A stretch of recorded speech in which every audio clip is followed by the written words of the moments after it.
Hello, everybody. I'm Derek Arden, and welcome to Monday Night Live. This is the first session in 2025, and absolutely delighted and thrilled to have Winston Marsh all the way from Melbourne, Australia, with us this morning. Winno, for you, 4 o'clock in the morning and 5 o'clock in the evening for us. It's already the 14th of January in Australia. Let me tell you a little bit about Winston Marsh. I met Winston when he was the president of the Australian Speaking Association, which he did twice. I can't believe anyone would do it twice. It was difficult enough for me to do it once, but congratulations on doing it twice. A sales marketing author and an ideas and inspiration man to make you say, wow. Well, that's what it said on his website.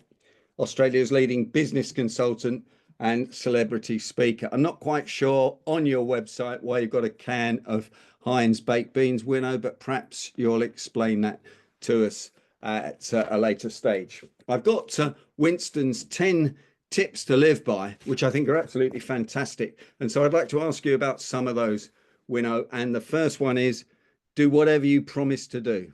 Talk us through that. You're muted, Winston. You're muted. Yeah, you're muted. We'll have to work out how we're going to unmute you. Got it. Good You've morning got- or good afternoon or good evening, everybody. Great to be with you. Love getting up. Love, of course, like many speakers, love talking. Can hardly shut up. Find myself giving advice to people in supermarkets, cafes, and all over. But of course, the trouble is giving advice out is never very valuable until people want it, and then generally they can't afford it. It's interesting. As a marketer, I only see them when the business is going broke. They've had advice from great advisors prior to that, like their spouse, their parents, and so on. So it's good to be with you and just have a chat. I first formulated these rules because I looked at life and thought, golly, everybody makes it so complicated. There are some simple things that you can do. And I look at this today with, the job situation and world economic, situation and what's happening with young people. And they all seem to think that, it's hard to get a job and they won't get promotion. And yet I keep saying to kids, look, all you've got to really do is do what Woody Allen says, get a job and turn up. And when you turn up, keep doing the right things. I reckon anybody can become the head of their company. I really believe it. And, if you look at Macca's, good old Macca's, the Golden Arches, most of their bosses have come from people that started work at Macca's. Our big supermarkets are the same, and it just goes on. So whilst qualifications are important, it's attitude. So that's why I drafted those 10 rules. There are more rules than that, actually, because once I start, I can't help it. But 10, Derek, and, as I said to you, how many people really do what they promise to do? How many times have you been into a hardware shop or talked to, like my wife's had some medical treatment and the doctor said, my team will ring you and let you know when you can have an appointment. Guess what? Haven't heard from them. The hardware shop that I ordered some things to fix my reclining chair, which I've done unsuccessfully, promised to, no, have had nothing. So in life, why not do what you promise to do? I think it amazes people.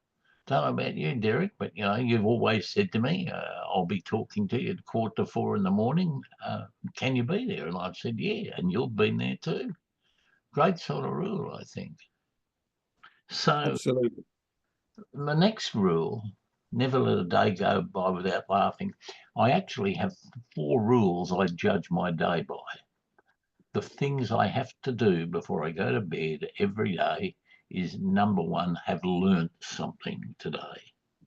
Number 2, help somebody today. And I always laugh and say, you'll see me driving around at night trying to find a little old lady to force across the road. So I've helped somebody. But the other thing I need to do is tell the people I love that I love them. And I always think of the day when the Twin Towers went. I wonder how many people who died in that left home having had an argument with their spouse or with their kids. So I've had this rule: tell people that you love who you love them every day. But I always got to laugh, and I think laughter is the elixir of life. And yet, I guess you all know people who've never thought about laughing, or who don't laughing, or if you tell them a joke or something, it goes straight through to the keeper. So laughter's an essential essence in my life. Somebody said to me once, and I've been a marathon runner, laughter is mental jogging, is internal jogging. It's like going for a run. And if you don't want to go for a run, why not laugh? Even in meetings, it's worthwhile doing, just break it up. So many people don't know how to do it. Attitude is number 3. And I think as long as you've known me, Derek, you know that whenever you meet me, you ask me how I am. I'm always fantastic, never ever different. I adopted the rule, I don't know, about 40 or 50 years ago, when I noticed if you go through a supermarket and the checkout person asks you how you are, you could say anything and they just say, good, fine. I used to go through and say, I've got a burst corpuscle. And they'd say, oh, great, great, great. They really didn't care. So now I'm fantastic. And the toughest time I ever had, I had to do a talk to a couple of thousand people the morning my dad died. He died at 4:20 in the morning. I was on stage at 9 o'clock. I'd been booked to do it for that speech for 12 months. Could I have gone on and been miserable and said, look, normally I do a good job, but today they don't care. So I was fantastic, and I'm always fantastic. It's interesting how it changes everybody's attitude. Some people actually ring me, and when they say, hello, Winno, how are you? And I say, fantastic, they say, good, I needed that. you know. So try the word, whatever it is. When I'm talking with an audience, I get them to say it just to check they don't have tongue thrust or some vocal impediment that would prevent them doing it. It just works a treat. Of course, when I go to New Zealand, we always laugh there because they have a real rich accent. I get them saying it and they say, fantastic. That's the way we laugh at Kiwis, our land of the southern white crowd. And of course, it boomerangs.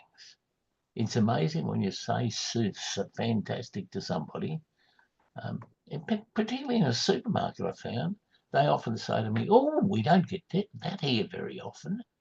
Whereas they don't say it if you just go through and tell them you're okay or not bad, whatever.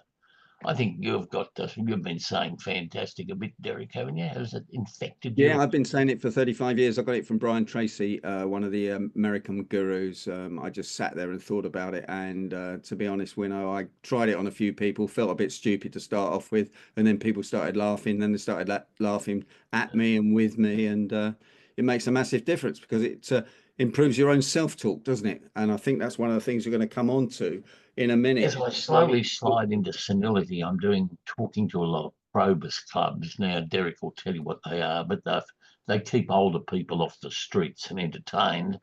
And of course, I'm getting so old that people don't believe I'm alive. But I always get them in the morning when I start to say, how are you? And they say, not bad. And who are you? I get them saying fantastic. And I made a return visit to one of those clubs the other day, and I walked in and they all said, fantastic. So it does work. That's Yeah. great. For the benefit of people on the call, I didn't know what a probus course was, committee was, or club. Yeah, club, isn't it? That's what it's called. I got that wrong. It's for people of over 80, isn't it? We know I looked up No, the local no. one and they all looked Let, over 80. So let me at take least I and can't join yet. any of you are speakers and advice givers, let me tell you what it is. It was started by Rotary for people, professional and business people in theory, who had got to about 60. So they meet during the day. Once a month, they need a speaker, which is where I fit in. And then they, have lots of entertainment. They have caravan clubs and all this sort of thing. a lot of my fellow speakers say to me, why do you talk to it? Well, I found that it's quite amazing. I've had quite a bit of work out of it because these people are the parents of people who are in control of companies. So they always come up to me when I've finished talking and say, can I have your card? I want to recommend you to my son or daughter. So I'm always happy to do that. Yeah, that's Probus. If you're looking for opportunities, for authors, great. I could sell 1,000 books to them. Easy to do. So that brings us to don't dwell on your shortcomings. How many people can tell you, if you do a test and you ask people to list out their good points, they stop after about 2 or 3. If you ask them to tell you what are their shortcomings, what they can't do, they can go on forever. And that's a shame. We dwell on them. Why not know your shortcomings and improve upon them? If you've heard W. Mitchell, the speaker in a wheelchair, speak, he could have, been miserable about life, but he didn't. He's improved upon his life and he's done things and he's just handled it so well. It's just been fantastic, to coin a phrase. So that brings us to the side that what you should do is know and build on your strengths. When I talk to young kids, most of them are sort of vacillating. They don't know. So why not list out what do you do well? How can you improve it? I do a thing for young people. I've been doing it for 20 or 30 years. It's a live-in a live-in type program for young people who are at university stage, and most of them haven't got many goals or plans, and you don't know if you have any impact. But I used to open the program, this week-long program. I was sitting into my office a couple of years ago, and I got an email, and it was from a kid. He said, Winno, you don't know me, you probably don't remember me, but 12 years ago, you talked at our meeting, our camp. He said, I wasn't going to go through and finish uni. I was going to go on the dole. I wasn't interested. He said, but you changed my attitude. And he said, I'm just writing to let you know that I went away from that. And 12 years later, I'm now the medical registrar at Guy's Hospital in London. He said, you did that. And I get lots of things like that. Everybody's got the power, everybody. And that's what we need to share. When I talk to these Probus people, they're all grandparents. And I say, what are you telling your kids? Grandchildren today don't see much of their parents. Grandparents are in a great position to influence them and share stuff and help them build. But so often we just complain about the kids of today, like our parents used to, and like our parents' used to. There's such an opportunity if they know how to go about it. The one thing I meet in business, unfortunately, people come to see me and say, Winno, I need your help. And I've said in business, any business can double its profit in 90 days. Any business. And they, of course, all don't believe it. Even the biggest business can do that. 2 reasons they don't. They do what they've always done, and they do what everybody else does. You've got to get out of those 2 things. But the question I ask business people, small business people, and I ask you, and I look at you, and you are in the more, most of you, a few wonderful exceptions, in the more mature end of life, do you have goals? Like I have my 4 goals every day. Do you have them, or are you just, as I say, quietly heading through life in order to arrive at death on time? I'm amazed at how many businesses do not have a goal. And they say, Winno, I need your help. And I say, right, what are your goals? Where's your business plan? And they say, I don't have one. I say, how can I help you get there if you don't know where you're going? Simple stuff. What are you going to do today? These things, SMART goals. That's what we call them. What specific, measurable, attainable, realistic, and time bound. That's what they got to be. I'm amazed at how I'm looking at you. You people bother to tune into this.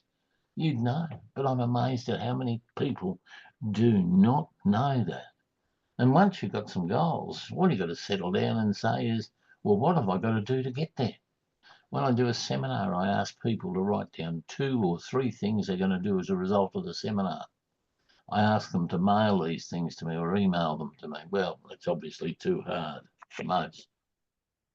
Geez, if I could impress on people the importance of goals, most people aim at nothing and hit it with amazing accuracy. Number 7, you never get a second chance at a first impression. I've got one of those abilities to put on. I did it. My daughter's been down here from Cairns in far northern Queensland, helping with my wife who's been ill. And she bought me a great new T-shirt. We went out for lunch on Sunday, and guess what? The first thing I did with this beautiful new T-shirt was spill some gravy down the front. I am a sloppy dresser. Some guys can look immaculate. Why is it? I mean, I'm looking at some of you. Some of you look immaculate, but I do my best not to spill things on.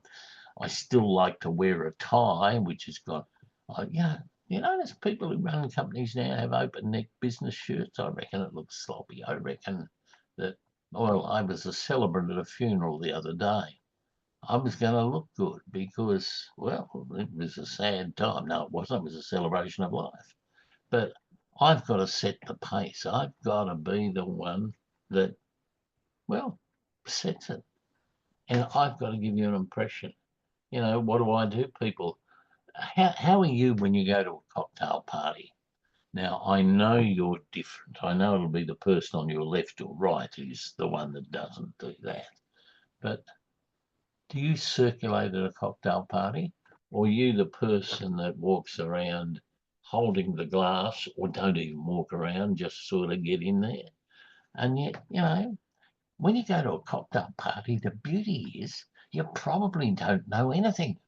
So you could kick the cat in the pool, spill your martini, and throw the library books on the floor. And people would say, "Who was that?" And they'd say, "I don't know." So it's beautiful. You can go there, walk around, and my attitude is I walk around, hold my hand out, and say, "Hi, my name is Winno. What's yours?" And then I ask them the 5. What is it? Who was it? The author. His 5 questions. Who, what, why, when, how, and which, or whatever they are. And you get people talking about themselves. Who do they know best? And it's just wonderful. And in the end, when you've been bored stupid, you lean over, hold your hand out to somebody else, drag them across and introduce them to the guy that's talking and disappear. Very simple. But who does it? People say, but it takes courage. Yeah, it's a bit like speaking. I think introducing yourself might be like public speaking. What do they say? The rule: 80% of people would rather die than speak in public. Maybe that's what stops them. But you never get a second chance at a first impression. And I think there's one that's a corollary to that is last impressions linger. Yeah, absolutely. How you leave something, what you do is very important. If you meet somebody and say, "I'll send you that," or "I'll give you my card," make sure you do it. Well, just to When you give you a look break, good, just to give you a break for 10 seconds and have a thank you. glass of water. Next week, we've got Will Kintish on, of course, who's the UK's #1 networking man. He's taught me exactly what you've just described when we're at a cocktail Wonderful stuff, Will. party. And Will is actually going to see How to Win Friends and Influence People by Dale Carnegie, who was probably the original inspiration, sales, and motivation guru who told us all to put ourselves in the other person's shoes rather than talk about us. So we're very much looking forward to Will doing that. So that's brilliant. And back to you, Winno. Yeah, well, when you look good, you feel good. That's a simple rule, isn't it? Yeah, Looking good, feeling absolutely. good. Just to market yourself effectively, you've got to make a statement. You've got to look good. I know, for example, what colour shirts suit me, what ties suit me, all that sort of stuff, because I want to look good. I always believe that You should, as a speaker, which I am, as a consultant, I should dress one up on the audience so that if they're casual, I should be a more formal casual, and if they're business, I should be at least as good in my gear. Not expensive, just how I look. And for me, the choice of a tie is just about as important as the choice of a meal. Number 9, show genuine interest in other people. I know that you people are fascinating. I know this. I just look at you and say I could spend hours with you all. But some people you meet are boring. But inside them, there's always an interesting person wanting to get out. So it's our job to get it out of them, to be interested in them, to bring them into the real world, to bring them into just sharing their story. And it's fascinating. I go to a fitness group, even at my advanced age. I've been going for 45 years. And the other day it was about 108 in the shade. And we were having an away trip, which meant the Saturday morning we go and we walk and we run and we ride bikes and God knows. And I chose to walk with our oldest member. He's just become the oldest member because the oldest member before him died recently. He's 94. So I said, Pete, I'll walk with you. And, I'd never walked with such an interesting man. He was one of those kids born in about 38 or 36 or something. I'll have to work it out. Who, when Hitler was running the Blitz, their parents lived in East London and were bombed out 3 times. Mother put him on a train and sent him to the country. Yeah, you see these things in movies. I was talking to a living legend, but I guess I'm the only person in our fitness group of 100 blokes who knows that story. I've said to him, I'm going to get you in and I'll interview him and using the magic of the digital world, record his story and turn it into print and give it to his family. Fascinating, but nobody else in our group knew it. And I think just having genuine interest, asking those W questions. Where do you come from? How do you do that? What do you do? Just so simple. And yet we don't do it. And we don't do it when we're at the cocktail party. We'd rather stand there in the corner and wait for somebody to come along. And I'm a big believer in having a firm handshake. When I talk to school kids, I ask them to shake hands with the kid next to them. And then I say, what sort of handshake did they have? Did they have the firm farmer's handshake, that nearly breaks your fingers? Or did they have the limp wrist handshake? And if your mum was like my mum, what did my mum say about handshakes? You can't trust the person who has a weak handshake. Handshakes immediately telegraph what sort of person you are. And yet, none of us are taught how to give great handshakes. None of us. Were you taught? And the correct way is to get this part of your hand engaged with that part of their hand so that you get contact. Now, I always talk, if you've got 2 kittens, how do they sleep? They sleep with body contact. How do you sleep with your spouse? Well, nowadays, I guess it's in another room. But when you were young and in love, how did you speak? You spoke or slept. You slept, in the cuddle position. Why? Because we like body contact. I use a statistic I read somewhere, don't know whether it's true, but it sounds true, so I use it. If you have body contact with a person and you're in the sales, and the body contact now means, because you can't be guilty of what's it called, touching people up. Body contact is maybe you're touching between the elbow and the wrist. If you're in sales, you'll sell 19% more. That's interesting, isn't it? It's something that I reckon is true. I noticed I bought a new car the other day.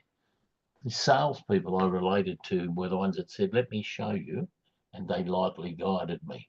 I notice at one of our supermarkets now, when you say the kids, where are the smoked mackerel, the tin tuna, some of them lead you by just lightly touching you, and it makes a difference. So certainly a firm handshake builds respect, trust, and confidence. I don't think you can do it too often, really. I shake hands when I meet them. I shake hands when I go. 10 rules, Derek. They work for me. They work for a lot of people. I know you knew them. What I want you to do, please, is share them around, because sometimes we forget the simple and the bleeding obvious. We think people know these things. No, they don't, but it can change. You can change people's lives. Simple stuff. Simple. Derek. Winno, that was fantastic. Thanks for sharing that with us. I'm going to close the podcast now, and we'll talk later, but perhaps you'll join us later in 2025 and talk about your 21 rules for great marketing. What you've said on your 10 points is just so important. They're absolute rules of life, and we know there are so many people that don't do them, which is absolutely bonkers. And I know there's rules. I was working with a group last week who'd just been on a sexual harassment course, and it's gone mad. I'm not sure you can touch people on the elbow or the hand without their permission now, but I tried to argue it, but I lost. So I think we just have to be very, very careful. And perhaps it's different in Australia, but the world's gone mad. The legal definition here of sexual harassment is if it's above the shoulder.